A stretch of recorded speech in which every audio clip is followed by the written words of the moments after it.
What's up, guys? Welcome back. It's your man Chef from Off the Dome, back in for another video. And today we're here to talk about one-year wonders.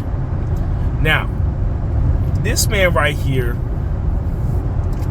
to call him a one-year wonder, he fits most of the box in the category. However, he does have a few hits outside the year. However, majority of people know him for these 3 major songs, and after that, nothing else of really note has happened in his career since.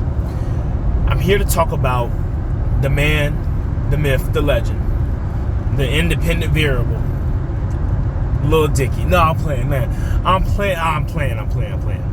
Let's talk about my man Macklemore. Macklemore was by far the biggest rapper of 2013. I love Drake, but Drake didn't do half what Macklemore did this year. In 2013, Macklemore had song Thrift Shop and Can't Hold Us go #1, and then had Same Love, a gay rights empowerment anthem, go #11, and go #5 on pop radio. He had 2 #1 hit singles, one of them going diamond within a year, the other one going 6-time platinum, and the other song being certified 4 times platinum to this day. Now, Macklemore is an artist from Seattle, came up independently with his man Ryan Lewis. These guys worked hard on the circuit, and they released The Heist in late 2012.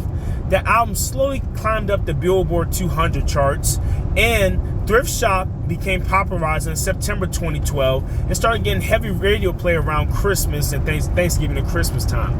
The first time I heard Thrift Shop was in 2012 around Halloween. I heard it on my radio station, a pop radio station, and I heard it for the first time, and I was like, this is a weird little song. And then I heard it another time, and I was like, this song isn't that bad. And I heard it the third time, and I fell in love with it. And America will fall in love with the song as well, because in February 2013, the song would go #1. And it would be #1 for a total of 6 non-consecutive weeks. Thrift Shop was a breath of fresh air. As I talked about before in other videos, 2013 was a club boom time for the music industry. A lot of songs, well, pretty much all the songs were either Lady Gaga, Katy Perry, Pitbull, and Flo Rida. Those were your 4 major artists on the pop airwaves. For rap, you had Lil Wayne, Drake, Kanye West, Kid Cudi, and Meek Mill and Wale in 2013. Yeah, Meek Mill at that point had started to get more buzz. Wale had a couple hits, and J. Cole was there. So, and Kendrick, can't forget Kendrick. So you had your choice in hip-hop. You had a little variety. It was either conscious, poetic hip-hop, or pretty much I'll fuck your bitch hip-hop. Or I'll shoot you hip-hop, which is where the Meek Mill and A$AP Rocky comes from. So Macklemore did something in a whole different direction. He decided to do the quirky, I'm going to save some money and flex type song. Now, there's been songs always about saving money and doing other things, and the song kind of has a weird outfeel to it now I think about it, because it's so comical and hilarious, but yet you can kind of believe Macklemore does this stuff. Thrift Shop became a #1 hit single, I think mostly off of the novelty of it and that sweet saxophone bass line. And of course, you can't forget about Wands with that iconic hook that he had on the song. Can't Hold Us was the next song, and Macklemore found another random black guy to do the hook, Ray Dalton. This song, Can't Hold Us, became #1 around the summertime, and Thrift Shop was still being played heavy on the radio. Can't Hold Us was the thing to hold and solidify Macklemore as a new star. And finally, Same Love was released as well, and it also started to get heavy traction radio play in late summer in July and August, and peaked at #11. It was a gay rights anthem, and Mary, I forget her last name at the moment, but Mary Lambert, I believe, Mary Lambert sung the hook, and her voice alone, man, that was just an excellent touch for Macklemore's whole thing. He had the political rights stuff, he had the goofy song, he had the LGBT song, he had the goofy Thrift Shop song, and he had the Get Up and Party Can't Hold Us song, the Come Up From Struggle song. At the same time, Macklemore had a huge fan base developing, as when the Heist project was critically acclaimed, he had songs like Wings on there that got a lot of people talking. White Privilege was released, I believe, in 2014, and also got the conversation. And from there, really, and also White Walls on the debut album as well, The Heist. White Walls is also in there. That peaked at number 17 in 2014.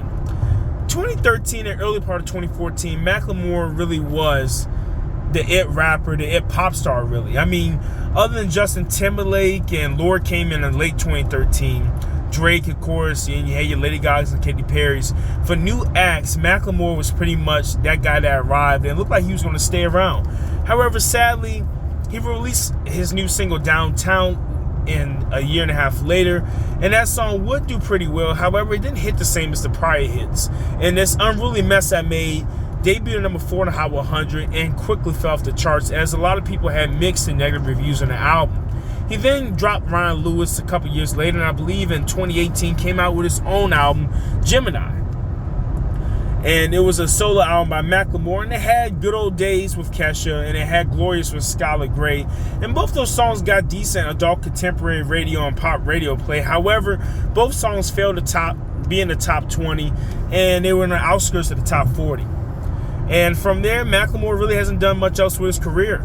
A lot of people say that Macklemore's downfall was once that he won over Kendrick Lamar in 2013 with the heist, and he basically had a white guilt moment when he said he didn't deserve the award and Kendrick deserved to win. And a lot of people agree with him, and it made him look kind of like a lesser than artist, I believe. I believe by him saying that other artists like Kendrick and other black artists were better than him at rapping, I think it made a lot of people realize that maybe they could do better. And that made a lot of the hip-hop segment, the black audience, leave Macklemore. For Pop America, I believe Downtown, we released that as his following single after that huge successful string of singles he had from the heist. Downtown was such a all over the place song. It's a good song. I like the song, but the hook is very powerful and big and bombastic. You have the Kool Mo D and the other guys doing a second verse, the bridge on the song. Macklemore back to his old corny antics about how he's gonna be cheap, get a moped, enjoy himself around town. Maybe people are getting tired of the same old stick. Maybe the song was a little too weird and too all over the place. There's just a lot going on in that one song, Downtown. Dance Off, that was off on Unruly Mess I Made. That song really didn't take off as it should have. And I believe from there he thought dropping Ryan Lewis would be the best thing. And he released Gemini. It debuted at number 2, had, I believe, around 48,000 copies sold first week. It was a slow sales week. Glorious and Good Old Days with Kesha did some decent numbers, but once again, you can never chase that original year you had, 2013. So that's why Macklemore will forever be known as a one-year wonder in a lot of people's eyes, because I believe if you didn't really follow his socials, if you really didn't follow him as a fan, you really didn't buy the other 2 albums. And the other singles he released since 2013 and early 2014 didn't captivate the attention of mainstream America the way that the first ones did. And a lot of people don't even know that he has other songs other than Thrift Shop. A lot of people refer to Macklemore that are not fans of his or in the hip-hop space. They refer to him as the Thrift Shop guy or the Same Love guy. They don't refer to him as the guy that had 3 albums do decently successful and have 3 songs after pretty much that 2013 run. Let me know what you think about Macklemore. Have you thought about Macklemore since 2013? Let me know in the comments below. It's your man Chef from Off the Dome. I'm signing off. Peace.